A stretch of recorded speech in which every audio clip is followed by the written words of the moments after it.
Hello అందరికీ, ఈరోజు healthy and creamy custard ఎలా తయారు చేసుకోవాలో చూద్దాం. ముందుగా సగ్గుబియ్యంని వాటర్లో నానబెట్టుకొని పక్కన పెట్టుకోవాలి.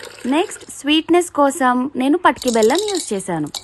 పటికి బెల్లాన్ని ఫైన్ పౌడర్ కింద చేసుకొని పక్కన పెట్టుకోవాలి. నేను ఈ పటికి బెల్లం వైట్ పటికి బెల్లాన్ని యూజ్ చేశాను. నెక్స్ట్ థిక్నెస్ కోసం క్యాష్యూ, బాదం అండ్ వాల్నట్స్ పౌడర్ చేసుకున్నాను. ముందుగా నానబెట్టుకున్న సగ్గుబియ్యంని మనం బాయిల్ చేసుకోవాలి.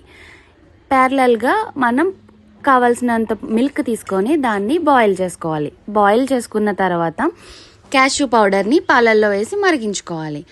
ఇలా మరిగిన తర్వాత కస్టర్డ్ పౌడర్ని కాచి చల్లార్చిన పాలల్లో మిక్స్ చేసి కాస్తున్న పాలల్లో వేసుకొని కలుపుకోవాలి. నెక్స్ట్ ముందుగా బాయిల్ చేసుకున్న సగ్గుబియ్యాన్ని కూడా వేసుకొని 5 minutes మనం ఈ మిల్క్ని బాయిల్ చేసుకున్న తర్వాత దీనిని కూల్ చేసుకోవాలి ఫ్రిడ్జ్లో పెట్టుకొని. నెక్స్ట్ మనకు కావాల్సిన ఫ్రూట్స్ కట్ చేసుకొని ఆ కూల్ అయిన కస్టర్డ్లో మిక్స్ చేసుకోవాలి. అంతే. ఇక్కడ నేను కిస్మిస్, యాపిల్ అండ్ బనానా తీసుకున్నాను. అంతే.